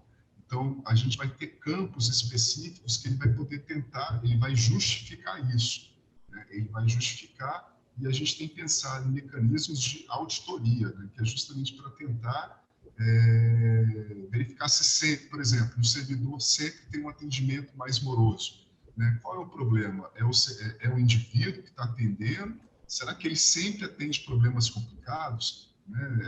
Até porque a gente sabe que o atendimento é randômico. Então, da mesma forma que virá uma pessoa complicada, vai vir uma pessoa que vai pedir um atendimento rápido. Então, se aquela pessoa estiver sempre com coisas complexas, será que aquilo ali de fato está acontecendo? Então, a gente hoje tem que tentar pensar em novos mecanismos que vão tentar investigar se de fato aquilo que está sendo declarado é verdade ou é mentira. Então, a gente tem pensado muito nesses caminhos para tentar pegar o máximo de veracidade a fim de evitar, de forma significativa, o enviesamento dos resultados, né? E, até o momento, os nossos resultados eles têm sido bastante expressivos. Dentro de todos os órgãos que nós entramos, né, e os órgãos que nós entramos fazendo simulação, por exemplo, os resultados ficaram dentro das expectativas, inclusive nas expectativas de horas. Né? A gente, agora, dentro de um ministério, né, a gente pôde precificar a questão da complexidade das macroentregas para tipificar a questão do teletrabalho. Antes mesmo da servidora, quando a gente rodou, ela já tinha feito uma cronoanálise, assim, a gente não mexe com isso, tá? Mas ela sabia quanto tempo demorava para uma entrega específica. E eu lembro que ela tinha dito 22 horas, ela não falou nada, né? A gente rodou, achamos 20 horas. Ela veio e mostrou um relatório que o tempo que foi gasto, que o tempo que se gastava era 22. Então, teve uma diferença de 2 horas. Então, assim, isso também era impactado por outros fatores, que era o tempo produtivo. Lá no sistema vocês viram que nós colocamos 70%. A gente sabe que o indivíduo ele não fica 100% do seu tempo dedicado àquela atividade. Ele vai parar para ir no banheiro, para tomar café, para conversar com um colega. Você vai ter diversos fatores comportamentais que vão influenciar a elaboração daquele resultado. Então, a gente conseguiu justificar, por exemplo, aquelas 20 horas, por uma entrega específica que demandava muito tempo. Então, a gente vem procurando, né, por meio desse grupo multidisciplinar, averiguar a questão da veracidade por meio da criação de um grande banco de entregas, né? A gente hoje tem feito para a administração pública, a gente até hoje não conseguimos rodar isso no setor privado, né? Ou seja, criar um grande banco de entregas. Quando a gente fala criar um grande banco de entregas, é mostrar para o órgão o que de fato ele gera de valor, né? Porque o que acontece? Quando você entra em algumas unidades do governo e você pergunta para o gestor, né, o que vocês fazem? Ele sabe pontualmente o que pontualmente não, ele sabe relativamente aquilo que ele faz, mas ele não sabe qual é o produto de fato que tem que ser gerado naquela instituição. Outro ponto, ele não sabe quanto custa cada entrega. Então, não tem como aquela instituição fazer uma análise de custo-benefício. Será que aqueles meus empregados, aqueles meus funcionários, eles estão gerando valor? Será que o custo de produção é maior do que a receita? Então, a gente tem como mensurar tudo isso. Então, a gente chegou a fazer simulação na questão dos custos. Essa questão do tempo, né? Do tempo para gerar entrega. A gente pôde testar isso tanto em uma universidade pública, não toda, mas numa unidade, lá na Universidade Federal do Mato Grosso do Sul, na Faculdade de Engenharia, com 204 professores, e no HFA, num grupo de todos os médicos. Nós queremos testar com os enfermeiros, mas não conseguimos, porque o Conselho de Enfermagem não autorizou na ocasião. Mas a gente verificou justamente isso que foi comentado, né? O médico ele pode atender uma pessoa em 5 minutos, em 15 minutos, mas ele também pode ter um atendimento de 15 horas quando ele entra no centro cirúrgico. Então, por isso que houve uma preocupação muito grande e foi criado 2 modelos, o modelo típico e o modelo atípico. Um dos modelos a gente precifica o esforço desse indivíduo e, concomitantemente com diversos indicadores, a gente consegue gerar diversos indicadores que vão dar o poder de decisão, não apenas o dimensionamento. Por isso que eu falo, o Pedro tem falado, o Cláudio comentou, que o nosso trabalho ele não é um trabalho de dimensionamento propriamente dito, ele é um trabalho da gestão da força de trabalho, porque a gente está garantindo diversas outras informações, complexidade, produtividade, questão do absenteísmo, senioridade, o próprio dimensionamento. Hoje, a gente já tem pronto em torno de 78 indicadores. Esses indicadores não estão todos dentro do sistema, mas eles já estão prontos, tá? Aí tem o modelo atípico. Esse modelo atípico a gente consegue precificar por meio dos produtos que foram gerados dentro da unidade, porque a gente sabe que não adianta eu chegar, por exemplo, para um médico e querer precificar o tempo dele que ele demorou com o atendimento, até porque aquele tempo que é registrado, por exemplo, pelo conselho, o médico tem que atender tantos pacientes em 1 hora, o enfermeiro tem que atender tantos pacientes em 1 hora, isso não necessariamente é verdade, até porque quando foi feita essa teoria, existe um questionamento muito grande. Como você vai falar que um paciente ele tem que ser atendido por um enfermeiro vai ter que atender 4 pacientes em 1 hora? Pô, peraí, como é que você precificou que eram 15 minutos para cada indivíduo? Não tem como isso acontecer, porque você não sabe você pode até saber qual é o tipo de doença que ele tem, mas um pode demandar um tempo muito maior do que o outro. Da mesma coisa quando entra no centro cirúrgico. Uma cirurgia ela pode ser muito rápida, mas pode ter uma complicação. Então, a gente hoje consegue gerar essa produtividade pelo conjunto de ações que é gerada por aquela unidade, né? A gente tem feito olhando para a equipe, mas a gente já tem condições hoje também de fazer essa precificação por indivíduos, né? Isso a gente chegou, no HFA a gente não chegou a abrir por indivíduos, né? A pedido do órgão, né? Até porque uma quantidade significativa de médicos eles estavam na parte administrativa, então acabava que eu até brinquei uma vez com o general que existia um desvio de função, né? Você pede concurso, mas você sabe que tem um quantitativo que está atuando numa área administrativa, né? Então acaba faltando a área fim, mas tudo isso a gente procurou codificar. É aquele negócio, aqui a gente não tem como mostrar para vocês os detalhes de como é que é feito, mas o processo ele é muito complexo, né? Primeiramente, levantando esse banco de entregas. Esse banco de entregas ele vai ser constante, ele vai ser eterno. Eterno que eu falo o seguinte, mesmo que o órgão mude o seu comportamento, aquela informação vai estar registrada dentro do banco de dados. Por que eu falo isso? Porque eu sou professor aqui da engenharia de produção, né? A grande questão que a gente fala é, precisamos mapear processo. Só que existem estruturas organizacionais, principalmente quando a gente fala na esfera governamental, elas estão em constante mutação. Então, mapear processo não necessariamente é o melhor mecanismo para você conhecer o resultado que é gerado dentro da sua unidade. Porque, às vezes, o que aconteceu durante muitos e muitos anos? Mapeava-se processo, aí, de repente, quando está tudo pronto, muda o secretário, ele manda fechar aquela unidade. Pô, peraí, e o dinheiro que foi gasto? O dinheiro perdeu-se. E as pessoas não entendem que esse dinheiro é um dinheiro que é público, ou seja, um dinheiro que, no final do dia, ele foi para uma lixeira. E é isso que a gente tem que evitar. A gente tem que criar mecanismos, e o SIGIP, os sistemas que a gente vem criando, eles mostram justamente isso, evitar essas perdas, porque se as unidades acabam, aquela estrutura vai ficar registrada para o resto da vida dentro do banco de dados. E você pode criar uma nova estrutura, com toda uma metodologia que já foi criada, para gerar essas novas macro-entregas, essas novas atividades que vão ser registradas, e a partir daquele momento elas vão poder ser perpetuadas. Perpetuar que eu falo é ser imputadas as informações dentro do sistema para que gere informações sólidas para o RH, para que os RHs não se tornem, entre aspas, cartórios, né? Eu não falo isso na esfera privada, mas na esfera pública assim funciona. As pessoas batem na porta para pedir concurso público. Na esfera privada, ele tem que saber qual é a real necessidade da equipe de trabalho que ele tem. Mensurando, por exemplo, que não adianta eu sair contratando empregados, que isso não vai aumentar minha produtividade de forma linear. Ela vai crescer a níveis decrescentes. Então, eu tenho que tentar descobrir qual é o ponto ótimo, qual é o ponto máximo de funcionários que eu tenho que ter para uma determinada planta produtiva. E isso é uma questão que a gente vem discutindo muito dentro do grupo, né? Saber quais são esses pontos ótimos, justamente para tentar evitar desperdício. Porque hoje a grande preocupação do governo e do setor privado é minimizar custo. Como é que a gente vai maximizar o lucro se a gente não consegue controlar os custos? Né? E custos vêm de todas as espécies, desde a questão da energia elétrica, que hoje ele gera um custo muito alto para uma empresa, né? Computar a produtividade do indivíduo, levantar os fatores que levam às altas taxas de absenteísmo.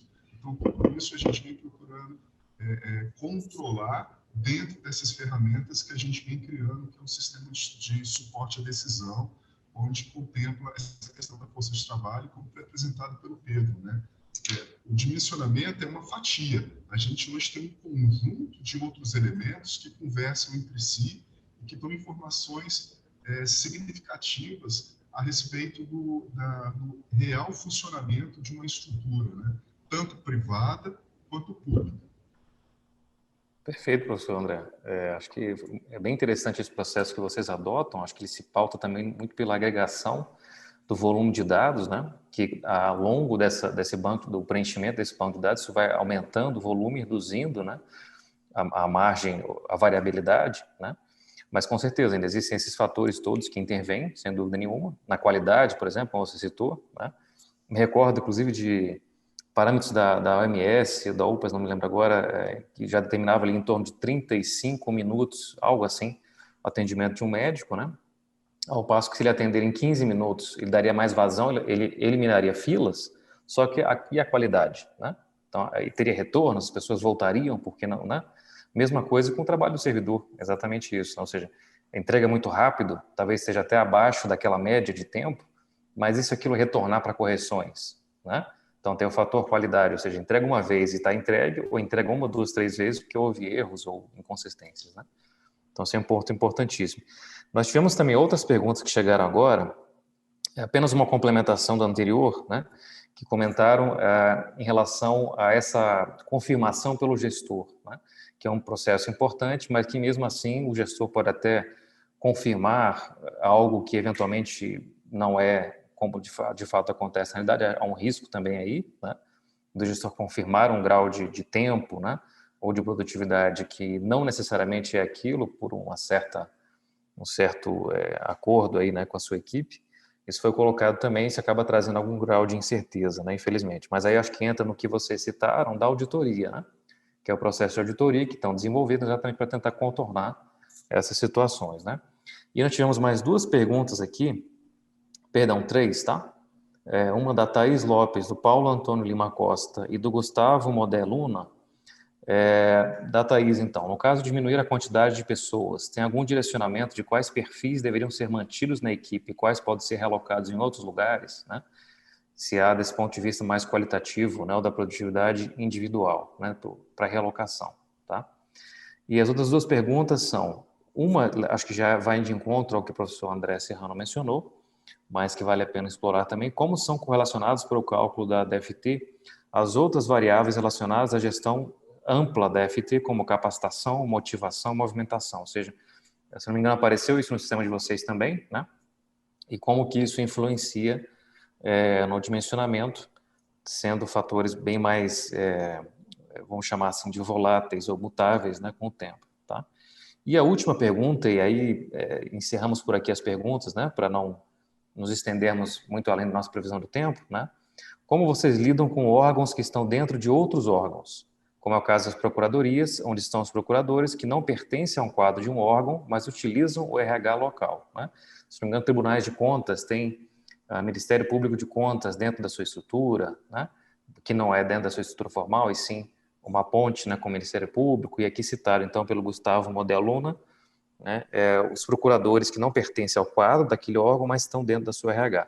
Contabiliza-se como uma unidade qualquer, como se fosse daquele órgão, né, ou algum outro tratamento, tá? Então essas são as últimas 3 perguntas. Se precisarem que eu repita, eu posso repetir, tá? Eu acho que eu anotei. Acho que eu anotei aqui todas, né? Eu posso falar das duas primeiras, acho que é mais área de recursos humanos mesmo, né? Essa questão dos órgãos, talvez o André, o Cláudio, né, possam se colocar. Sobre as questões de movimentação, né, de perfil. Então, como a gente colocou, o DFT é estimativa, né? Vocês viram no dashboard, né? Tem um número ótimo ali de quantidade de servidores para cada unidade, né? E vocês viram também, não está no sistema isso, a gente está desenvolvendo, tá com um parceiro agora, né? A gente está montando, pensando num painel, tá? Um painel que servirá como guia para a movimentação de pessoal, tá? Para que a movimentação de fato ela possa ser feita, não é uma peça, não é um xadrez, não é uma coisa quantitativa só. Eu tenho 50 unidades organizacionais, tá? Eu sei que aqui nessas tem menos gente do que deveria, eu sei que naquelas tem mais do que deveria, então eu vou simplesmente movendo as pecinhas, quantitativamente. Se você não sabe quem são as pessoas que estão saindo, né, que estão entrando, né, que estão deixando, que estão indo para outro lugar, se você não conhece o perfil das pessoas, psicológico, atitudinal, motivacional, de qualificação, né, essa movimentação ela vai tender a ser muito arriscada. Da mesma forma, se você não conhece o perfil da atividade que vai deixar de ser executada por ele, né, e de uma nova atividade que ele vai receber, da natureza, da complexidade, né, da estabilidade, você também não vai conseguir trabalhar com movimentação.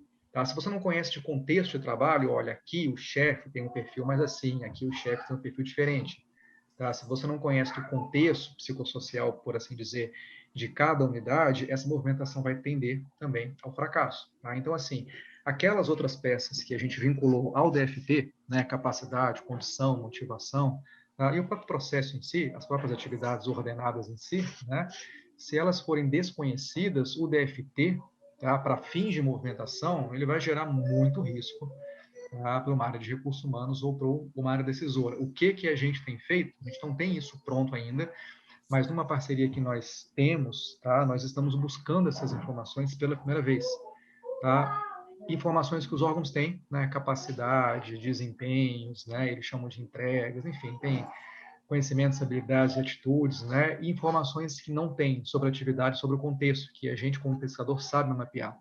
Assim, a ideia é que nesta parceria nós juntemos essas pecinhas todas. É como se a gente tivesse, no fim das contas, uma figura grande com todo o organograma, tá? E com os resultados do DFT, ano a ano, ou mês a mês, a cada 2 meses, a cada semestre, tá? E aí, quando você for movimentar, clicando em cada caixinha, né, você vai ter todo o conjunto de dados e informações que você precisa para entender melhor, olha, quais são as atividades, quem são as pessoas, né, e que contexto de trabalho que essas pessoas se submetem, né, para que essa movimentação possa ser facilitada. Então, essa é a nossa ideia, cruzar DFT, a estimativa, com o perfil das pessoas, perfil da tarefa, perfil do contexto, tá? Para que a movimentação não seja tão arriscada. Isso já foi concebido, tá? A gente já tem todos os protótipos desenhados, né, em Excel, por assim dizer, mas não temos em sistema, porque para isso, né, é necessário recurso, equipe, né, e aí foge um pouco do nosso controle, precisamos de parceiros. Tá? E acho que responde um pouco, né, dessa relação aí do DFT com capacidade, capacitação e desenvolvimento. Tá? Acho que o André colocou, né, o DFT, por exemplo, ele gera os indicadores de produtividade, que a gente agora olha para a equipe, mas a gente está pensando em olhar para as pessoas.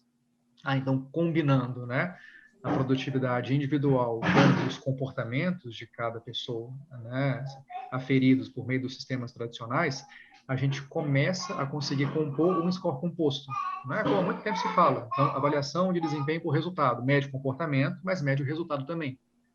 Então, avaliação de resultado, 20%, 30%, 40%. Avaliação comportamental, né, 80%, 60%. Tá? Mas, para que essa relação, por exemplo, possa ser perfeita, tá, você tem que levar em consideração, descontando, né, ou não, o contexto. Tá? Isso a psicologia coloca muito, né? Olha, você pode se comportar muito Condições bem, de mas não está trabalho. resultado porque o contexto é nefasto, porque o chefe é infernal. Né? Então, assim, fazendo, né, uma combinação dessas três variáveis, você consegue chegar numa avaliação de desempenho mais fidedigna. E a gente faz isso também, né, até como forma de mitigar fraude, viés de resposta na própria avaliação de desempenho, que quando tende a ser trabalhada isoladamente, né, gera muito ruído, por assim dizer. E aí é óbvio, né, que esta relação ela é suportada por capacidades. Então pensa, né, na lógica, uma variação de desempenho comportamental por resultado, né, gera um alerta, olha, a produtividade está baixa e as capacidades, desculpa, e o desempenho também está ruim. Tá? Esse alerta pode ser resolvido, né, como? Talvez com medida de capacitação, talvez como uma intervenção, né, no contexto a partir de uma política de qualidade de vida no trabalho.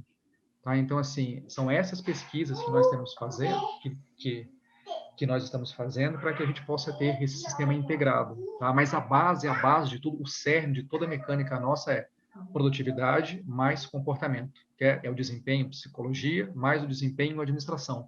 Tendo essas duas pecinhas combinadas, né, compondo um score, a gente consegue voltar, né, em todas as razões e fazer a interligação das políticas de RH. Mas isso, assim, a gente, mais uma vez, temos tudo desenhado, tudo prototipado, né, mas não temos um sistema, porque, assim, a gente fala isso porque eu e o André somos pesquisadores, então a gente concebe as ideias, desenha tudo, mas, assim, para eu ter uma pessoa de TI comigo, eu tenho que ter um projeto de pesquisa que remunere essa pessoa.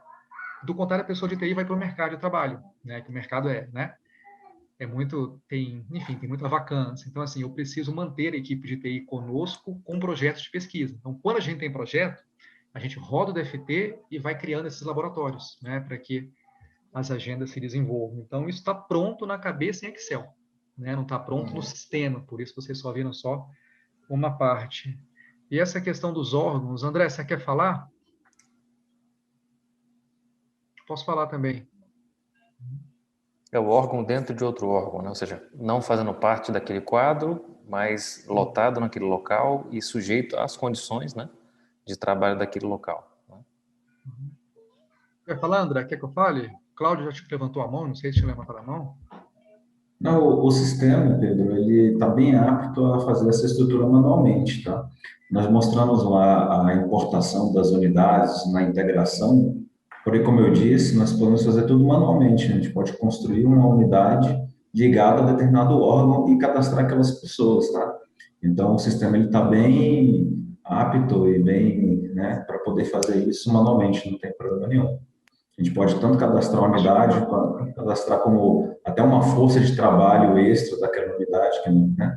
E colocar pessoas e quantificar e fazer o dimensionamento sem estar dentro da estrutura organizacional, né? É isso. Perfeito. Legal.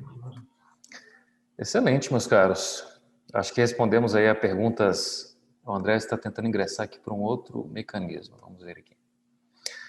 Respondemos a perguntas excelentes aqui do público. Tá? Muito obrigado aí pela disponibilidade de vocês. Né? Algumas, pelo que podemos entender, né? Algumas frentes estão em desenvolvimento, né? Estão, em alguns casos, já prototipadas, mas carecem, né, dessa aplicação dos dados, né? E outras estão aí em desenvolvimento buscando futuros parceiros, né? Então, gostaria de agradecer a todos. Caso tenham mais algum comentário que gostariam de fazer também, por parte aí do grupo de pesquisa da UNB, né, professor Pedro Menezes, professor André Serrano, né, o Cláudio. Caso queiram fazer últimos comentários também. Só quero, mais uma vez, né, colocar a Universidade de Brasília, as unidades, o grupo de pesquisa, professor André, Cláudio, eu, enfim, todo mundo está completamente à disposição. Tá? Nós trabalhamos com parcerias, como eu coloquei, tuteladas, mas nós somos professores também.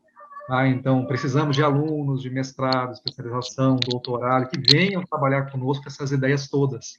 Tá? Nós conhecemos muito a realidade das áreas de RH do setor público. E sabemos, né, da carência, né, sabemos das dificuldades, temos muitas pesquisas sobre isso, tá? E a melhor forma de a gente avançar, né, é trabalhando junto. Então, o que vocês precisarem, tá, podem contar conosco, só mandar um e-mail para mim, para o André, para o Cláudio, né, para os nossos colegas, que a gente vai ter o maior prazer do mundo em ajudá-los, em recebê-los institucionalmente, representando a universidade. Tá? Muito obrigado pela oportunidade, Marcelo. Mário, né? Muito obrigado pela chance de a gente divulgar um pouco dos nossos trabalhos. Excelente, Pedro. Muito obrigado também, professor André. Obrigado, Mário. Obrigado, Marcelo, como o Pedro colocou, pela oportunidade de vocês. Primeiro, a gente participou do prêmio, né? Então, eu queria agradecer o prêmio, queria agradecer aí todo o suporte que vocês nos deram. E a oportunidade de estar fazendo essa visita técnica e podendo, né, expor para vocês um pouco mais daquilo que nós, da Universidade de Brasília, estamos desenvolvendo, né? E torcendo para que a sociedade civil, as empresas, né, elas possam ter uma aproximação maior com a universidade. É interessante para nós, professores de uma universidade federal, estreitarmos as relações com o setor privado também, até para que as nossas pesquisas possam ser reaplicadas ou aplicadas, né? E então, realmente, a Universidade de Brasília, ela está de portas abertas. Nós, do Laboratório de Pesquisa, também estamos com as portas abertas para que consigamos, aí, no futuro, estreitarmos cada vez mais essa relação que está sendo altamente positiva para a gente. Eu queria muito agradecer a vocês. Excelente. Cláudio também, muitíssimo obrigado pela apresentação. Se quiser também ter suas últimas palavras. Eu só queria agradecer mesmo e dizer que, se quiserem uma apresentação mais detalhada do sistema, é só procurar a gente. Perfeito. Muito bem. Marcelo também? Eu queria agradecer aqui ao UNB, a figura do Pedro, do professor Pedro, do professor Cláudio, do professor André, dizer que é muito importante para a gente ver um trabalho desenvolvido com tanta profundidade, com tanta fundamentação. Sei do desafio que imagino o desafio que seja trabalhar um tema tão difícil e árido como esse, mas reconheço a importância, a relevância, principalmente nos momentos em que estamos passando. Acho que a cada dia as decisões de gestão de pessoas devem estar pautadas em dados, fundamentos, que deem melhor decisão, melhor condição de tomada de decisão, e não de um jeito mais aleatório e sem o conhecimento de algumas informações que podem ser determinantes para o sucesso desse trabalho.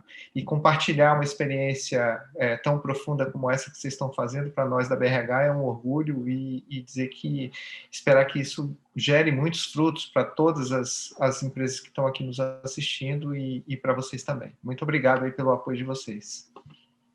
Mário. Obrigado, Marcelo. Mais uma vez, obrigado à UNB, ao grupo de pesquisa, na figura de todos os palestrantes, né?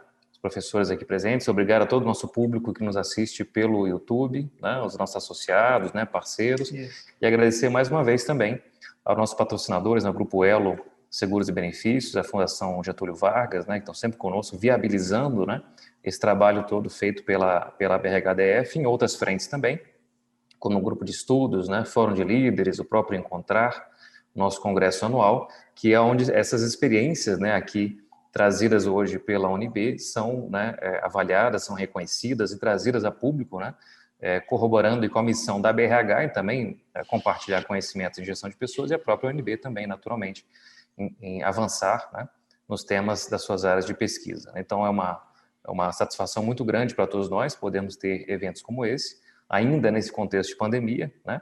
Mas teremos outras visitas também ao longo do ano, já programadas, inclusive. Nossos associados aí, por favor, fiquem atentos, né, para próximas divulgações. E da mesma forma, convido também os professores aqui da UNB a participarem, cederemos o convite a vocês também, caso tenham interesse, né? E de resto, meus caros, eu acho que foi excelente, né? Respondemos aí as várias perguntas do público, tá?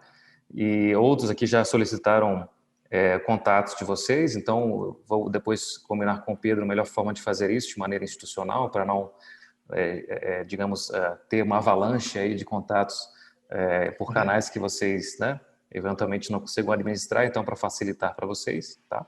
Os contatos serão depois divulgados conforme o grupo de pesquisa julgar mais interessante, mais viável, tá? Já foi solicitado aqui também no YouTube, ok? Então, meus caros, um excelente dia a todos, uma excelente semana, né? E nos vemos em breve. Obrigado, gente. Okay? Um abraço. Tchau. Mais, obrigado. Um abraço a todos. Obrigado aí. Um abraço.